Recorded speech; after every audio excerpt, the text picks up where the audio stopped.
we'd like to send our condolences to the entire Holtz family and say, rest easy, Coach Lou Holtz. We appreciate the hell out of your contributions to sport and society. Obviously, legendary coach who has amassed 249 career wins as a head coach. His record at Notre Dame, 130-2. Is that good? Yeah, he's a national champ and obviously would go on to become an international treasure. We have a kid who happened to go to Catholic school and has a perfect Lou Holtz impression. So we have had Lou Holtz a part of our show literally since the beginning because of the toxic tables at Boston Connor and at Ty Schmidt. Ty has maybe one of the best Lou Holtz impressions of all time. Everybody that does a Lou Holtz impression says they have a good Lou Holtz impression, and that's strictly because the way Lou Holtz spoke was obviously iconic. Everybody knew what it was. Ty has been speaking like Lou Holtz since he's in like 7th grade in full conversation, so he could go literally anywhere at any time.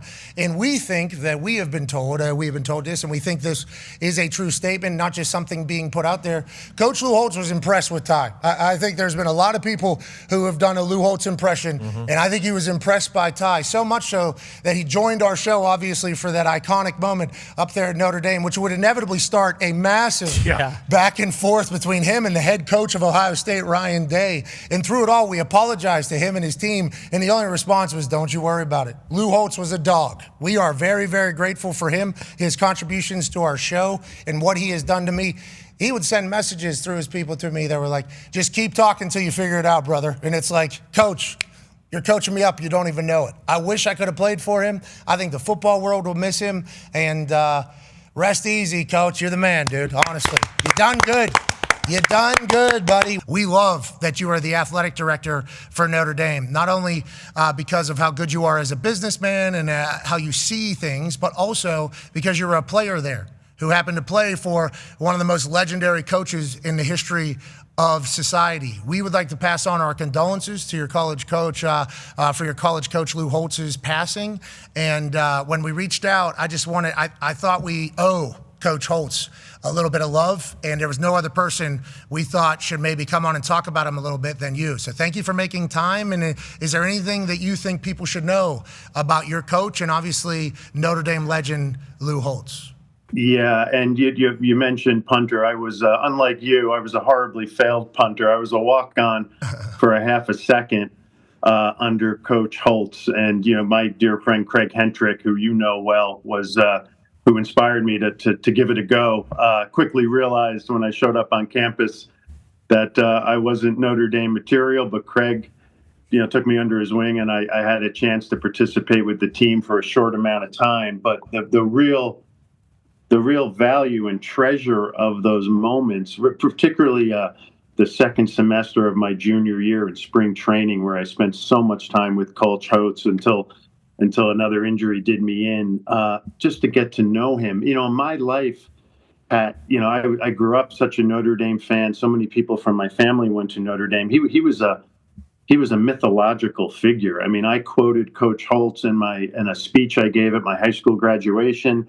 He was my yearbook quote. And so when I showed up on campus and actually was around him, I mean, it was like seeing a legend up close and personal. And then what was so wonderful, Pat, move that from, being a fly on the wall of the football program for a half a second, probably the least distinguished Notre Dame football career in the history of Notre Dame football, to getting to know him as a friend.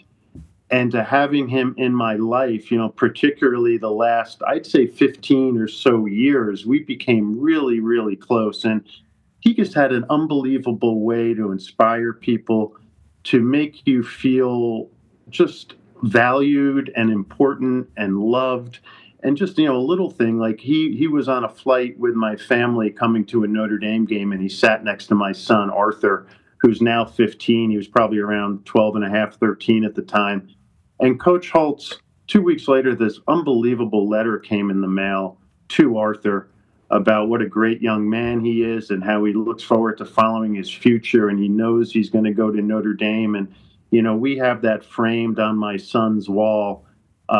and he was a special man, just a unique individual. An absolute beauty, I believe, is how you would describe that. Like going above and beyond all the time to let people know that they've been noticed, or to make people feel as if this moment that you're having with him is the most important moment of his life, even though everybody is expecting that. We went to a corporate Christmas party here in Indianapolis. We were invited to this thing. And, corporate gigs for speakers are something that are stuff of legend. Like comedians talk about it, and like leaders. I assume you have hired speakers to come in. Nick Saban's doing the run right now. Like he's the speaker for corporate events thing is always something I heard about, and how it is, but I never experienced it. Then I got invited to this Christmas party up on the north side of Indianapolis, and Foxy, I think, went with me up there. We had no idea what to expect. Okay, I had no idea. I've never been in the corporate world. I don't have any friends that are in the corporate world. My parents don't have any friends that are in the corporate world. I had no idea what we were walking into. We walk into this place, chaos. I mean, we're talking full chaos. There's a contest going on up on a stage. I mean, there's a bar over here. There's a bunch of people dancing over here. I'm like, damn, these people are getting down, like really getting down. Then they shuffle us off into a back room, and they're like, once this kind of settles down, this is like a happy hour feel. Then we're gonna do a dinner, and then you guys are gonna do your thing afterwards. It was like cool. So I had to be there for 3 hours, but I was only doing something at the very end. Classic corpo. I think you guys, whatever the case is. But then I get into that back room. The only other person in there is Coach Lou Holtz, and I had no idea he was going to be there. I had no clue. So I open the door, and he's back there, and I go, holy shit, literally right to his face, which is probably not the perfect reaction. And he goes, Pat, and he gives me like a full speech about who I am. He starts breaking it. He did research on who he obviously knew I was coming. He was a part of the board there. And we spoke for, I don't know, an hour and 10 minutes? Yep. Hour and 10 minutes. And he made me feel as if he was lucky to be, he made me feel like he was trying to talk to me, as opposed to me having like 1,000 questions for him. And it was in that moment that I realized like some of these people are casted as characters, especially in the sports world, if they're able to triumph and everything. And then you realize like some of them are actually who they are. And whenever you meet those people, it's like that's a special entity for the history of sport. And it was in that day, in the middle of that chaos. I mean, the absolute opposite of what you think of Lou Holtz was happening out here. And then in his back room, he just made me feel special. And then our relationship grew throughout the entirety. He was just a beast, and he was sending messages of inspiration to me. It was like, Lou Holtz, why are you investing in me? And it was like, I just think he did that to everybody that he met. He wanted to be such a giver. Obviously, Medal of Freedom winner and everything else. And can you remind me of the Heart of a Lion? I think you were the one that told me about the Heart of a Lion story. I mean, this is such vintage Lou Holtz. Shows how quick and smart he is and how funny he is. So as I said, I was a walk-on for a half a second, right? Injuries and horrible lack of talent eventually did me in, but had a great brief experience. So that I graduated in '93. In 2007, I'm running the U.S. Open, and I get a call from a good friend of mine, Bill Fallon, who played football at Notre Dame in about 10 years in the 70s and 80s. And he said, hey, I'm going to see Coach Holtz speak tomorrow. I said, oh, that's going to be great. He's one of the great speakers in the world. So the next day, Bill Fallon calls me and he goes, Pete, after Coach spoke, I went up to him and I introduced myself and I said, hey, I'm good friends with Pete Pavacqua. And he said, Lou, without skipping a beat, goes, Pete Pavacqua has the heart of a lion. And I said, he said that about me? He goes, yeah, without skipping a beat. So I was like, wow. I went home. I told my wife, and I would tell people that story. Now, fast forward to 2015. I'm the CEO of the PGA of America, and I did a radio show on Sirius, like State of Golf with Pete Pavacqua. And we're going to do it down in Orlando, and I asked Lou to co-host it with me. So we were talking about golf and talking about, obviously his coaching experience and all of that, and Notre Dame, obviously. And in the break, I said, Lou, I got to tell you something that's had a profound impact on my life. And I told him the story. And he started laughing. And he goes, Pete, I've been coaching football for 40 years. He goes, whenever somebody mentions a kid, and I have no idea who that is, I said, oh, man, he had a heart of a lion. I said, Lou, I wish you hadn't told me that. He goes, well, I can't say they were fast.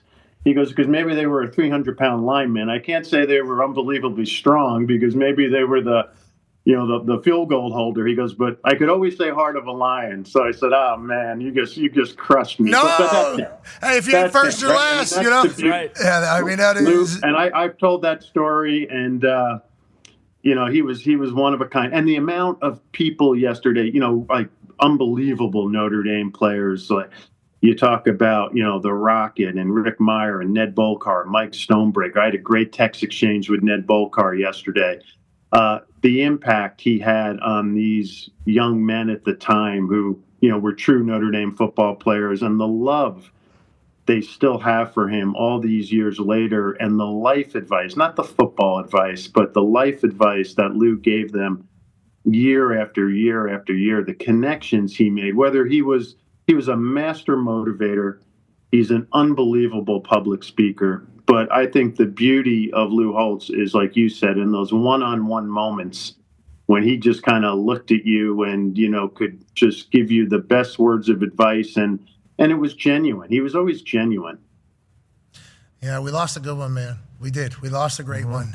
Now, you could take all of that adversity. Sorry, I mean, it's tough to do. I got to hold the handkerchief and the microphone at the same time, so it's a little difficult. But all this adversity, it's out here. It's hanging out here. And what you could do is you could take all of those, self-perceived issues and fears and adversities that we face every single day when you're going against a tough team. And you got to stick them down deep because it really doesn't do anything for you to dwell on them. So you stick them down deep, and then you realize that all those adversities and those issues, they're just a figment of your imagination. I wished I could have made that red flag disappear on the field as quickly as you did that one. But, there is no such thing as magic. It's all mentally, etc. Now, you did that. I want to do this one. It's like any other newspaper. You have the front page for people who want to read the news. You have the comics for people who can't read. And we have the editorial page for people who can't think. But it's like anything else. You have to have a faith and a belief somewhere along the line. I'm not sure. I used to do this trick all the time, but that's when I was younger. But I'm not sure I can do it. But in any event, I think maybe we can. I used to do this with a phone book when I was younger, but I have trouble tearing it up. I want to tell you, physically, I have an awful lot of problems. Mentally, I'm as sharp as I've ever been. However, that's one of the advantages of not being very sharp when you're growing up. Because then when you get dementia, people can't tell. And say, there's no difference in anything else. But, it's like anything else. Many people go think they saw me tearing that up. But it's all mental.